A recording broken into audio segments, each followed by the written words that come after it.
La ville de Béni vit depuis ce week-end dans la psychose due à l'explosion de plus d'une bombe dans des lieux hautement fréquentés. Le maire a déclaré depuis le début de la soirée un couvre-feu immédiat, le temps de maîtriser la situation. Nous serons au téléphone dans ce journal avec notre correspondant de la région, Martial Bendelo. Coronavirus, la courbe ne fléchit pas dans le pays depuis quelques jours. Au terme de la quinzaine déclarée par le président de la République, la situation ne semble pas s'améliorer et une vague de décès étranges est constatée au quotidien, au-delà des statistiques officielles. Contrairement à l'annonce en pompe la semaine dernière de baisse de prix des denrées alimentaires, les opérateurs économiques s'opposent et dénoncent. La Fédération des entreprises du Congo affirme que les négociations en cours à ce sujet n'avaient pas encore abouti. Nous serons également dans ce journal au téléphone avec Seth Kikouni, opérateur économique.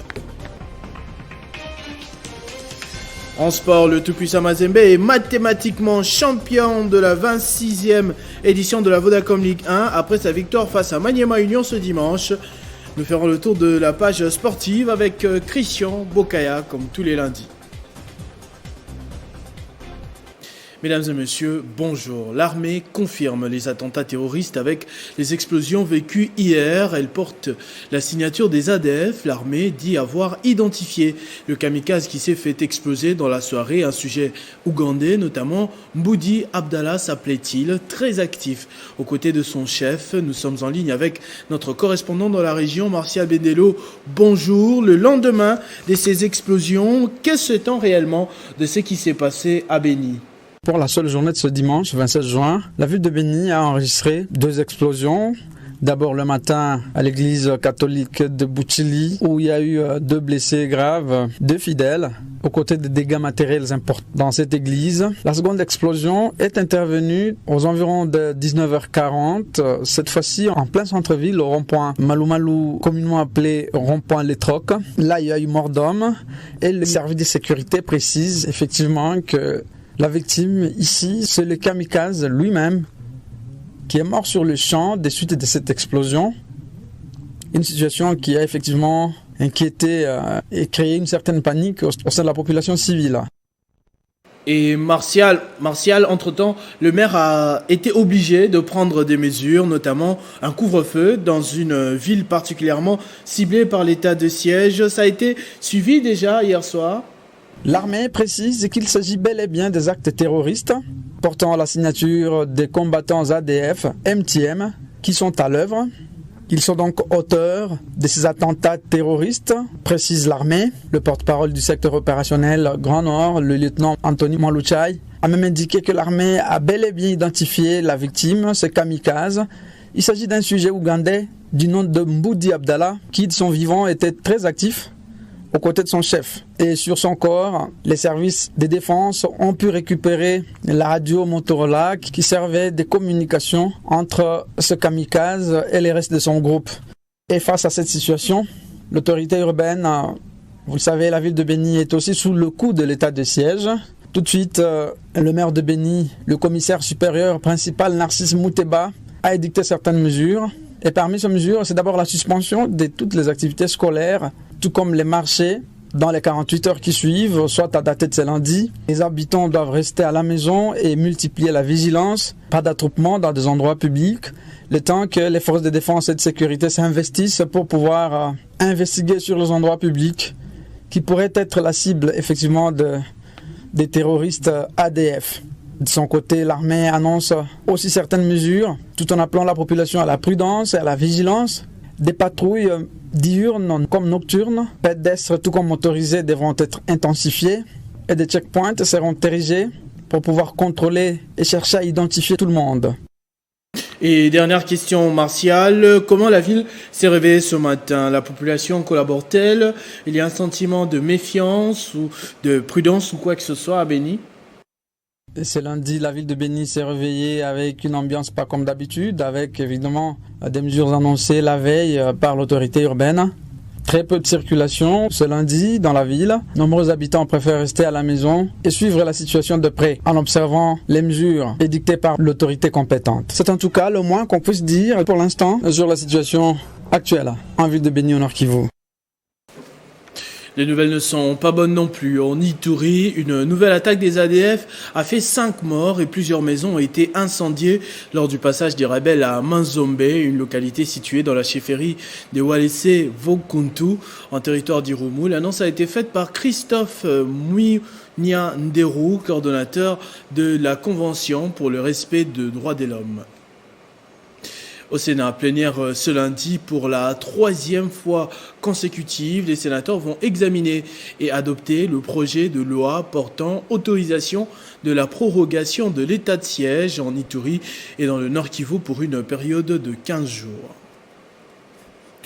Autre chose à présent, le forum parlementaire de la communauté des pays de l'Afrique australe a clôturé sa 49e session dirigée par le nouveau président de cette structure sous-régionale, le président de la Chambre basse du Parlement congolais, justement, Christopher Mbosso Kodia, qui a responsabilisé les parlements nationaux des États membres sur la gestion de la ZLECAf.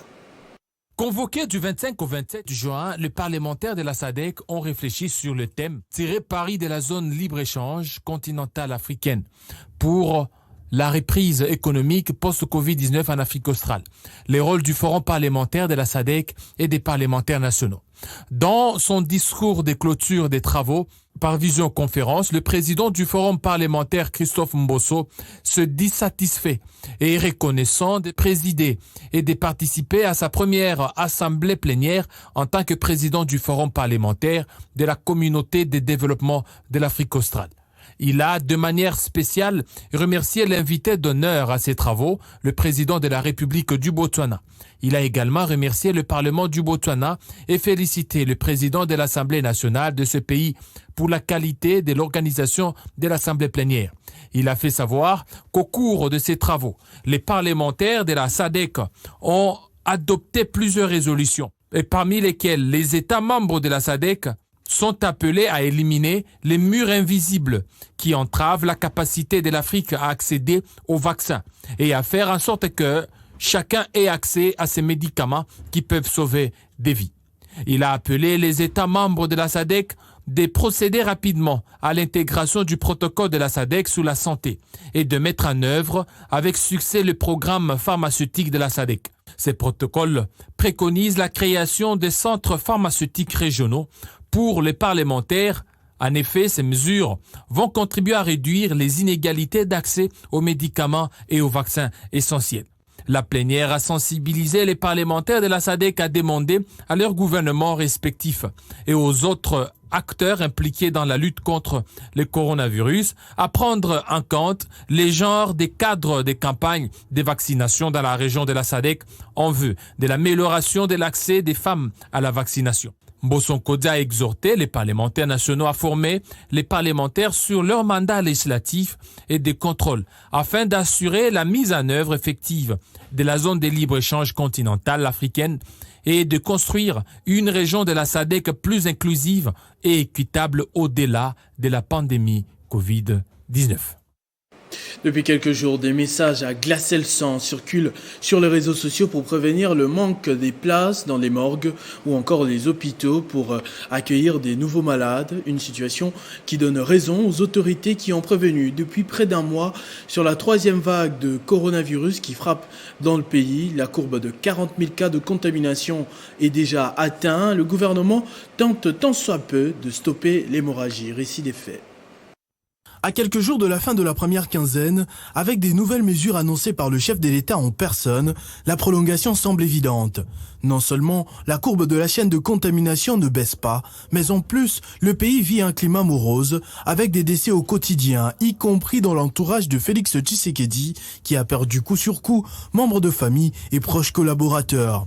Ce qui rappelle un peu le calvaire vécu l'année dernière à la même période, même si l'on ne saurait confirmer formellement qu'il s'agit bien des victimes de coronavirus. Entre-temps, dans les rues de Kinshasa, la police de jour comme de nuit veille au strict respect des gestes barrières, dont le non-respect est désormais sanctionné par des fortes amendes allant de 10 000 à 100 000 francs congolais par individu. Comme on pouvait s'y attendre, des plaintes s'accumulent tous les jours avec le modus operandi des forces de l'ordre qui n'est pas de plus irréprochable. La semaine dernière encore, quelques éléments de la police ont été accusés sur les réseaux sociaux par des expatriés, y compris un professionnel de médias, de vol et agression sexuelle après une descente dans un restaurant de la ville bien avant l'heure du couvre-feu. Quant aux églises, qui ont été appelées à fonctionner à 50% de leur capacité, elles n'ont pas été vraiment inquiétées ces 2 dimanches.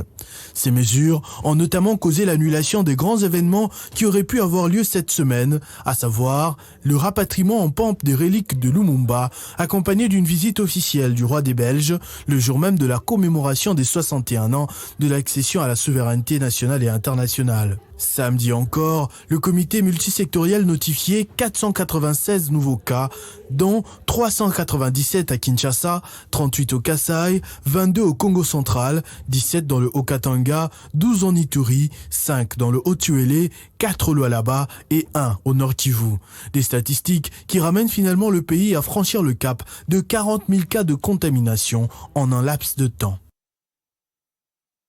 Le gouvernement a annoncé la semaine dernière la baisse des prix de certaines denrées alimentaires très consommées par la population. Des nouvelles qui réjouissent certes, mais qui n'ont aucune chance d'être appliquées sur le marché. La Fédération des entreprises du Congo a dénoncé le fait que les négociations n'aient jamais abouti.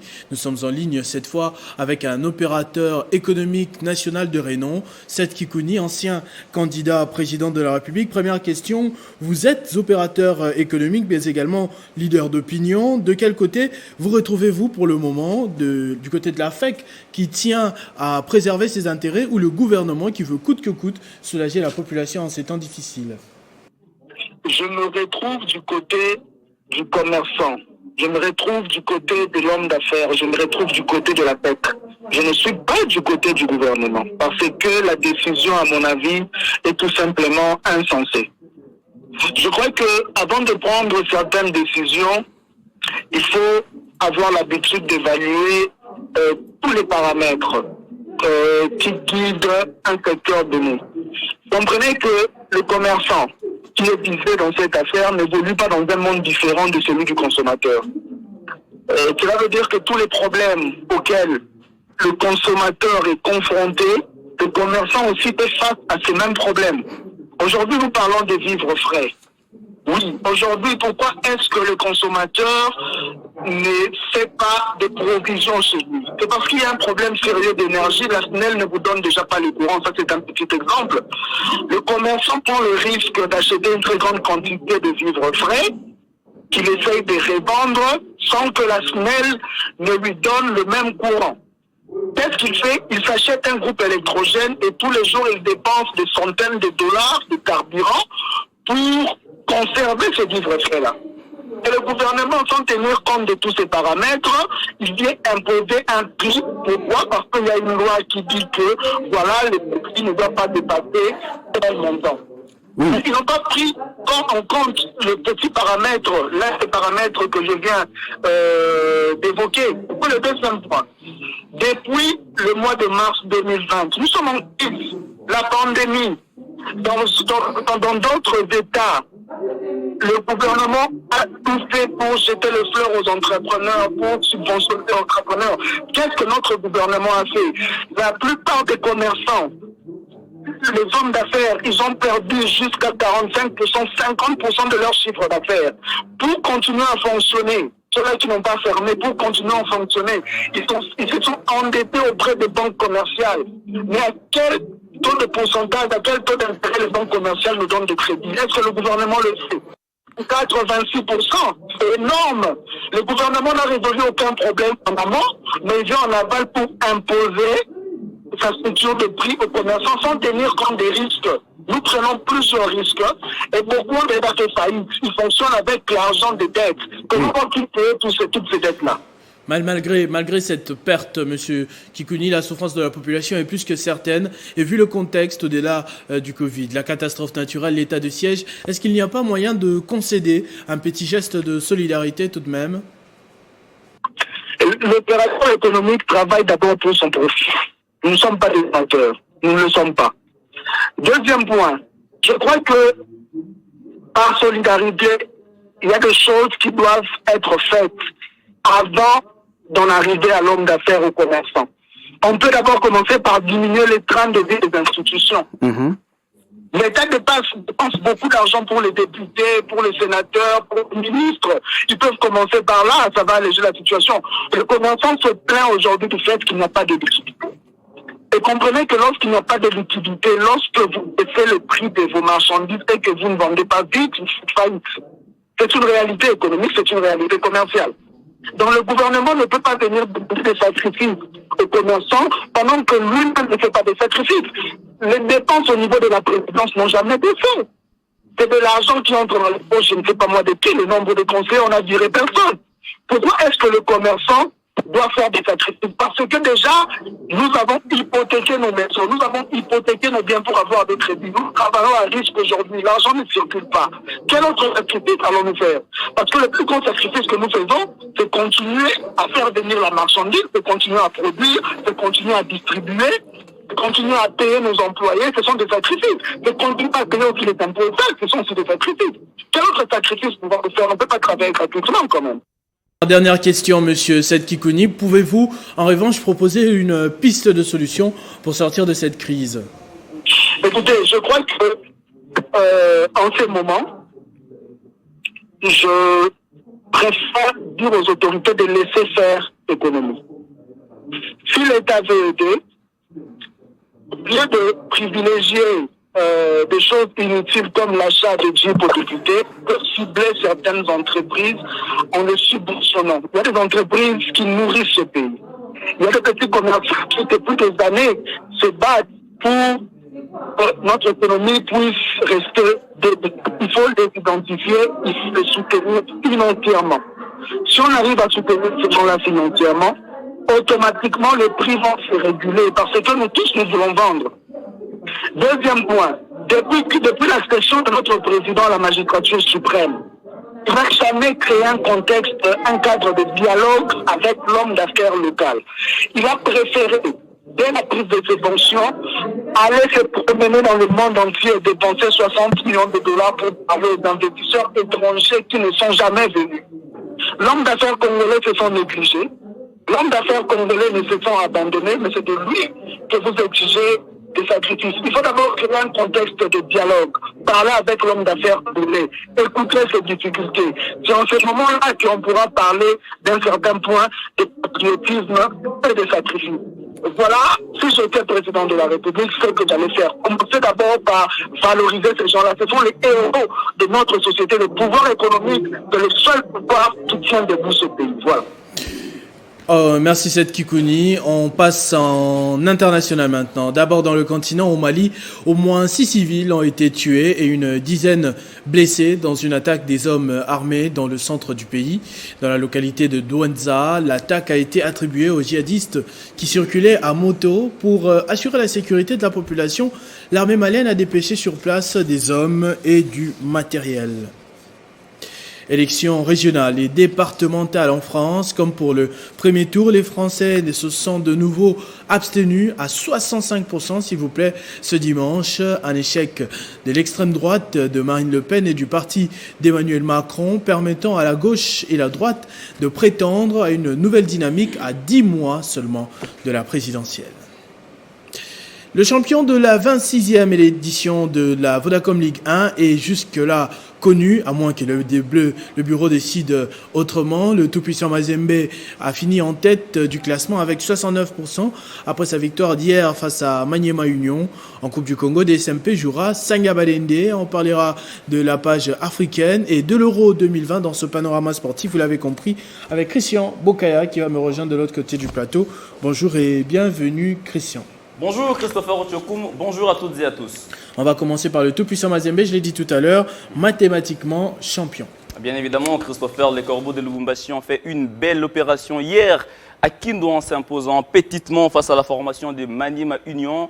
Maniema Union qui s'était justement procuré beaucoup d'occasions de but, mais qui pêchait justement dans le dernier geste. Avec 69 points, Mazembe ne peut pas être rejoint au classement, à moins que le bureau décide autrement, comme vous venez de le dire, après le traitement des litiges ce lundi. La saison 2020-2021 sera justement terminée avec le match avec Club Lubumbashi Sport. Et puis dans ces derniers virages, il faut dire que les moscovites de l'ASV Club sont très déchirants. Et en Coupe du Congo, par contre, c'est DSMP qui est à un pas de l'Afrique. C'est peut-être une mission réussie pour les Immaculés du Daring Club Motema Pembe qui cherchaient des voies et moyens pour jouer la Coupe de la Confédération. DSMP a su se qualifier en finale après avoir déculotté hier la formation des Loubero. Vous le voyez d'ailleurs sur ces tableaux, sur le score de 6-0. Sanga Balendi a pris sa revanche face à la formation de Don Bosco en venant justement au bout de cette formation des Lubumbashi sur le score étriqué d'1-0. Alors la finale, comme le tableau l'indique, mettra justement aux prises Sa Majesté Sanga Balende Wabangelou Neba Santo à la formation du Daring Club Motema Pembe. Ça sera bien sûr le 30 juin. Et Interclub de la CAF, l'on connaît déjà les finalistes. D'abord en Ligue des Champions, le tenant du titre Al-Khali d'Égypte devra défendre son trophée face à Kaiser Chiefs d'Afrique du Sud. Après sa victoire d'1-0 en manche allée, le national du Caire a étrié le samedi dernier l'Espérance sportive de Tunis.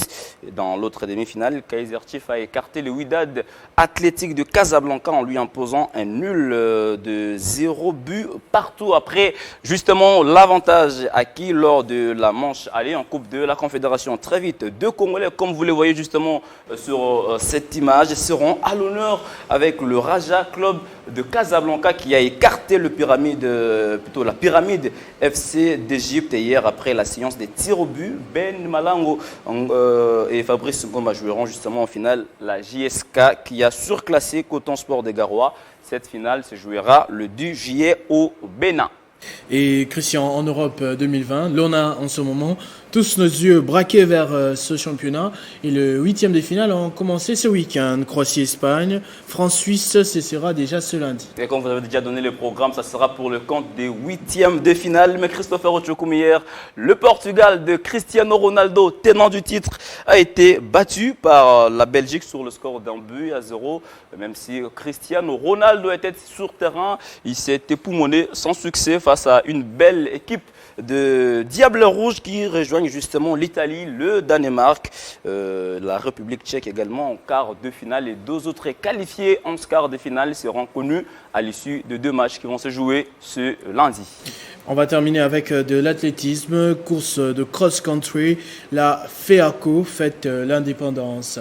Oui, en organisant cette course hier, la Fédération congolaise d'athlétisme a fait d'une pierre 2 coups en fêtant d'abord l'indépendance et penser aux athlètes sinistrés de Goma dans le 10 km senior. Monsieur, le Burundais Célestin Dikoumana a fini en tête en 33 minutes 1 seconde. Alpha Kabanga, le Congolais, a été classé 2e en réalisant justement 36 minutes 9 secondes dans les 6 km junior dames. Divine Kandamba a fini en tête en 26 minutes et 18 secondes. Bienvenue. Matenda a été en tout cas flatté du niveau de ces athlètes. Il espère justement que ces derniers vont encore s'améliorer lors de prochains championnats. On l'écoute. De l'indépendance et en plus de cela, pour penser à nos athlètes qui sont en train de souffrir à Goma à travers l'éruption volcanique. Les raisons pour lesquelles nous avons pensé organiser ce cross-country avec nos amis qui sont au Rwanda, les amis de la République centrafricaine, les amis du Burundi. Et aujourd'hui, on a réalisé ces grands meetings, c'est une très bonne chose. Donc la fédération a organisé en relation directe avec la zone 3 ou la région 3 avec la zone Est. La zone 3 est composée de la République démocratique du Congo-Brazzaville, de Centrafrique, de Burundi. Et raison pour laquelle nous avons appelé les deux fédérations, la fédération burundaise et la fédération centrafricaine, pour venir participer à ça. Et aussi, comme nous sommes en relation parfaite avec l'Est, on a aussi invité le Rwanda pour participer à ces grands cross-country. On organise le cross-country quand il s'agit de la course sur les parties problématiques, sur la forêt ou dans la forêt. Quand il y a beaucoup de boue, à ce moment-là, on parle de cross-country. C'est la première fois qu'on organise sur le plan international, mais sur le plan local, nous organisons ça régulièrement. Aujourd'hui, nous avons pensé organiser ça en relation avec nos amis de la zone et nos amis du Rwanda. La première place a été prise par le Burundi, la deuxième a été prise par notre athlète congolais. Il a fait 37 minutes, c'est une très bonne chose, mais les Burundais, lui, il a fait 33. Nous sentons qu'ils ont la compétition dans les jambes, ils travaillent sérieusement et ça c'est une très bonne chose. Je suis très fier d'eux et je pense que si nous allons continuer comme ça, on aura des médailles à l'occasion. Merci Christian Boukaya pour toutes ces informations et surtout cette intervention de Monsieur Bienvenu Matenda qui est le président. Le président de la FEACO, la Fédération d'athlétisme du Congo. Merci beaucoup. On se retrouve le lundi prochain avec le même plaisir. Vous l'avez dit Christopher Ochoko. Ce journal est terminé. Je vous rappelle tout de suite les principaux titres. La ville de Beni vit depuis ce week-end dans la psychose due à l'explosion de plus d'une bombe dans des lieux hautement fréquentés. Le maire a déclaré depuis le début de la soirée d'hier un couvre-feu immédiat, le temps de maîtriser la situation. Coronavirus, la courbe ne fléchit pas dans le pays depuis quelques jours. Au terme de la quinzaine déclarée par le président de la République, la situation ne semble pas s'améliorer et une vague de décès étranges est constatée au quotidien, au-delà des statistiques officielles. Contrairement à l'annonce en pompe la semaine dernière de baisse des prix de denrées alimentaires, les opérateurs économiques s'opposent et dénoncent.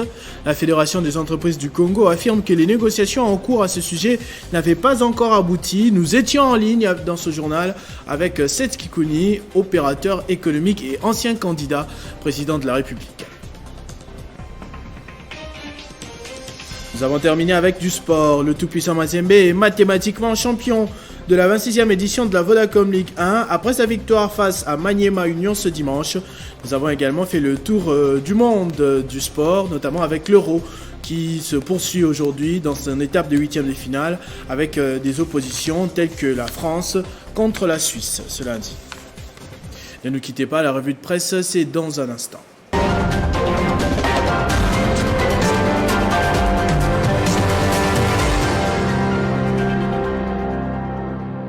J'ai le plaisir de retrouver Bédrine Kenge sur ce plateau. Elle me rejoint de l'autre côté. Bonjour et bienvenue. Bonjour Christopher et merci. À la une de votre revue de presse, le gouvernement congolais compte s'attaquer à la hausse de prix des biens de première nécessité, nous l'avons dit dans ce journal. Effectivement, Christopher, les membres du gouvernement Sama ont, lors du dernier conseil de ministres, annoncé leur intention de baisser les prix des produits surgelés et du coût du billet d'avion à l'interne, renseigne forumdesas.org. Si la mesure du gouvernement est saluée par la population qui attendent impatiemment son entrée en vigueur, la FEC n'est pas du tout de cet avis, à en croire Zoomeco.net qui fait remarquer un bras de fer entre la FEC et le gouvernement à ce sujet. La Fédération des entreprises du Congo fustige donc les menaces proférées et les propos désobligeants à l'endroit des dirigeants d'entreprises acteurs importants de l'économie nationale pour les contraindre justement à appliquer une structure de prix qui ne tient pas compte de la vérité des prix. Les patronats sollicitent donc enfin l'arbitrage du Premier ministre Sama Lukonde en sa qualité de coordonnateur de l'action gouvernementale. Et de son côté, 7sur7.cd révèle que la FEC et la société égale se contredisent dans la mesure où, dans une correspondance datée du 4 novembre 2020 adressée à l'ancienne ministre de l'économie nationale Akassia Bandouboula, la société égale proposait déjà la baisse des prix des surgelés. Et en croire cette lettre où les responsables de cette société sollicitaient l'arbitrage du ministère de l'économie pour mettre fin à la concurrence déloyale. Il est proposé, à titre d'exemple, le prix de 6 à 7 dollars américains pour un carton de cuisses de poulet. Et pourtant, la structure de prix proposée par le ministère de l'économie fixe les cartons de cuisses de poulet à environ 10 dollars. Autre sujet, les journaux Paris ce lundi reviennent également sur les 3 accords commerciaux conclus entre la République démocratique et le Rwanda. Oui, Christopher, d'après Forum des As dans sa rubrique « Enjeu de l'heure », ces accords paraphés par le président Tshisekedi et Kagame portent sur l'exploitation de l'or en vue d'assurer la traçabilité, priver ainsi les groupes armés qui tirent des revenus issus de ce minerai, sur la promotion et la protection des investissements et sur une convention en vue d'éviter la double imposition et prévenir l'évasion fiscale en matière d'impôts et des revenus. Ce sujet a également inspiré les caricaturistes de Actualité.cd qui relate une supposée conversation entre le président de la RDC et du Rwanda qui pourrait traduire le partenariat gagnant-gagnant Au cours de l'inspection des dégâts causés par les Nyiragongo à Goma au Nord Kivu le week-end dernier, jetons un coup d'œil Christopher, le président Tshisekedi qui dit ces trucs qui brillent au fond, tu crois que c'est du coton, réagit le président Kagame pour sa part, et à Félix Tshisekedi d'interroger Paul Kagame s'il a du cash pour l'acheter au juste prix. Très belle caricature de Cash Tembo, justement, l'actualité possédée. Autre sujet, l'ancien président ivoirien poursuit son show dans son village natal. Enfin, Laurent Gbagbo, Christopher, est arrivé hier dans son village natal du Mama près de Ganoa. C'est autour des 18h20 que l'ex-chef de l'État ivoirien a fait son entrée à Mama, dont la liesse populaire rapporte Abidjan.net. Happé par une population en joie, Laurent Gbagbo n'a pu descendre de son véhicule qu'après quelques minutes, le temps pour les services de sécurité de lui frayer un chemin. Gbagbo s'est brièvement adressé à ses parents de Mama. « Je viens avec de bonnes nouvelles. J'ai été absent 10 ans, c'est beaucoup », a-t-il déclaré avant d'inviter l'ensemble de la population à une rencontre plus cordiale ce lundi, donc aujourd'hui. Et les quotidiens burkinabés Wakatsera pointent le show de Gbagbo continue après l'étape de la capitale ivoirienne. La popularité de Laurent Gbagbo n'a pas pris une ride. Elle semble même avoir été boostée par son passage à la prison 5 étoiles de la Haye, sans être Nelson Mandela. L'ancien président ivoirien n'en connaît moins, n'en continue pas, à moins de soulever les foules. Christopher, mieux le soldat, semble retrouver auprès de siens une nouvelle jeunesse pour se mettre à la disposition de son parti, le Front populaire ivoirien. En attendant, l'observateur Palga rapporte d'Abidjan à Mama, l'icône de l'engagement militant en Afrique, le phénix de la scène politique ivoirienne boit du petit lait face à une résurrection politique inattendue. Merci beaucoup Beden Kenge pour cette parfaite sélection des titres parus ce matin. Là, on se retrouve très prochainement avec un plaisir. À tous et à toutes également, merci de votre attention soutenue. Merci à l'équipe technique qui a rendu possible la réalisation de ce journal. Vivez heureux, vivez 100 ans, mesdames et messieurs.